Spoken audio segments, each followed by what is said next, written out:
चरितं रघुनाथस्य शतकोटिप्रविस्तरम्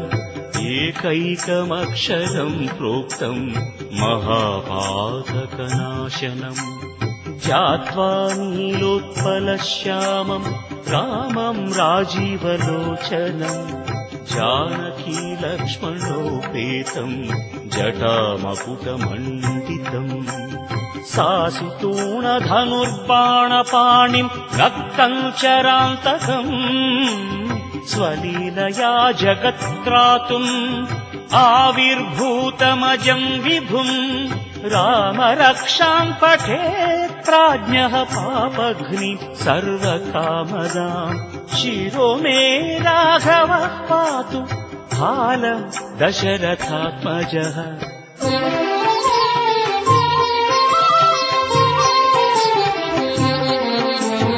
कौसल्येयो दृशौ पातु विश्वामित्रप्रियं श्रुति घ्राणं पातु मखत्राता मुखं सौमित्रिवत्सलः जिह्वां विद्यानिधिः पातु कण्ठं भरतवन्दितः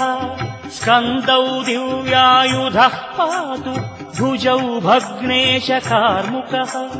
करौ सीतापतिः पातु हृदयं जामदग्न्यजित् मध्यं पातु खरध्वंसी नाभिं जाम्बवदाश्रयः सुग्रीवेशः कटिं पातु सखिनी हनुमत्प्रभुः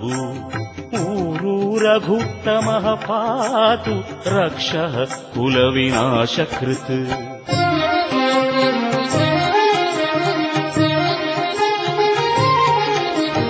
जानुनी सेतुकृत्पातु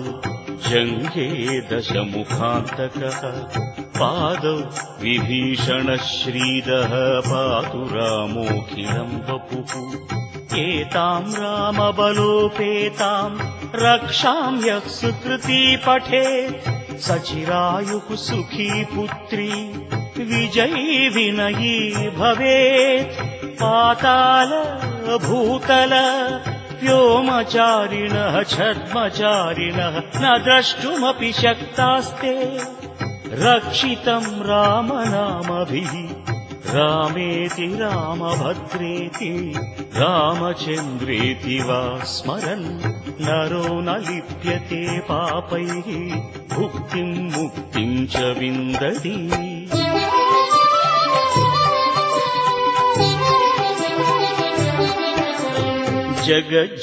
जगज्जैत्रैकमन्त्रेण रामनाम्नाभिरक्षितम् यः कण्ठे धारयेत् तस्य करस्थाः सर्वसिद्धयः वज्रपञ्जरनामेदम् यो रामकवचं स्मरेत् अव्याहताज्ञः सर्वत्र लभते जयमङ्गलम् आदिष्टवान् यथा स्वप्ने राम रक्षामि मां हरः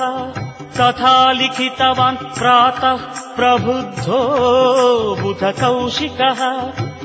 रामः कल्पवृक्षाणां विरामः सकलापदाम् अभिरामः त्रिलोकानां रामः श्रीमांसनः प्रभुः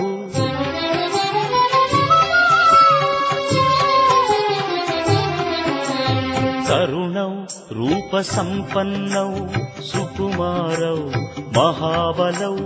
पुण्डरीकविशालाक्षौ क्षीरकृष्णाजिनाम्बरौ फलमूलाशिनौ दान्तौ तापसौ ब्रह्मचारिणौ पुत्रौ दशरथश्चैतौ भ्रातरौ रामलक्ष्मणौ शरण्यौ सर्वसत्त्वानां श्रेष्ठौ सर्वधनुष्मतां रक्षकुलनिहन्तारौ त्रायेतां नो रघुत्तमौ आत्तसज्जधनुषा विशुस्पृशा वक्षयाशुगनिषङ्गसङ्गिनौ रक्षणाय मम रामलक्ष्मणावग्रतः पथि सदैव गच्छताम्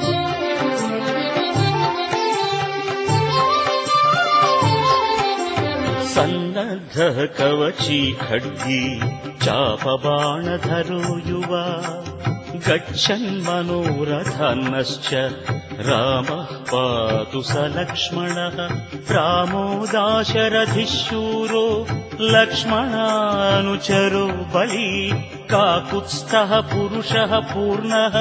कौसल्येयो रघुत्तमः वेदान्तवेद्यो यज्ञेशः पुराणपुरुषोत्तमः जानकी वल्लभः श्रीमान् अप्रमेय पराक्रमः इत्येतानि जपन्नित्यम् मद्भक्तः श्रद्धयान्वितः अश्वमेधादिकम् पुण्यम् सम्प्राप्नोति न संशयः रामम् दूर्वादळश्यामम् पद्माक्षम् पीतवासनम् स्तुवन्ति नामभिर्दिव्यैः न ते संसारिणो नराः रामम् लक्ष्मणपूर्वजम् रघुवरम् सीतापतिम् सुन्दरम् काकुत्स्थम् करुणार्णवम् गुणनिधिम् विप्रप्रियम् धार्मिकम् राजेन्द्रम् सत्यसन्धम् दशरथतनयम् श्यामलम् शान्तमूर्तिम् वन्दे लोकाभिरामम् रघुकुलतिलकम् राघवम्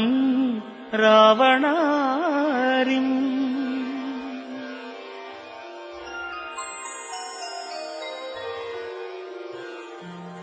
रामाय रामभद्राय रामचन्द्राय वेधसे रघुनाथाय नाथाय सीतायाः पतये नमः श्रीराम राम रघुनन्दन राम राम श्रीराम राम भरताग्रज राम राम श्रीराम राम रणकर्कश राम राम श्रीराम राम शरणम् भव राम राम श्रीरामचन्द्र चरणौ मनसा स्मरामि श्रीरामचन्द्र चरणौ वचसा गृह्णामि श्रीरामचन्द्र चरणौ शिरसा नमामि श्रीरामचन्द्र चरणौ शरणम् प्रपद्ये माता रामो मत्पिता रामचन्द्रः स्वामी रामो मत्सखा रामचन्द्रः सर्वस्वं मे रामचन्द्रो दयालुः नान्यं जाने नैव जाने न जाने दक्षिणे लक्ष्मणो यस्य वामे च जनकात्मजा पुरतो मारुतिर्यस्य तं वन्दे रघुनन्दनम् लोकाभिरामं रणरङ्गधीरम् राजीवनेत्रम् रघुवंशनाथम् कारुण्यरूपम् करुणाकरम् तम् श्रीरामचन्द्रम् शरणम् प्रपद्ये मनोजवम् मारुततुल्यवेगम् जितेन्द्रियम् बुद्धिमताम् वरिष्ठम् वातात्मजम् वानरयूथमुख्यम् श्रीरामदूतम् शरणम् प्रपद्ये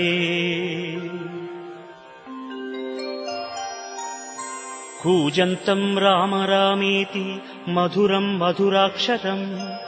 आरुह्य कविताशाखाम् वन्दे वाल्मीकिकोकिलम् आपदामपहर्तारम् दातारम् सर्वसम्पदाम् लोकाभिरामम् श्रीरामम् भूयो भूयो नमाम्यहम् भर्जनम् भवबीजानाम् आर्जनम् सुखसम्पदाम् तर्जनम् यमदूतानाम् राम रामेति गर्जनम् रामो राजमणिः सदा विजयते रामम् रमेशम् भजे रामेणाभिहता निशाचरचमू रामाय तस्मै नमः रामान्नास्ति परायणम् परतरम् रामस्य दासोऽस्म्यहम् रामे चित्तलयः सदा भवतु मे भो राम मामुद्धर श्रीराम राम रामेति रमे रामे मनोरमे सहस्रनाम तत्तुल्यम् रामनाम वरानने इति श्रीबुधकौशिकमुनिविरचितम् श्रीरामरक्षास्तोत्रम् सम्पूर्णम्।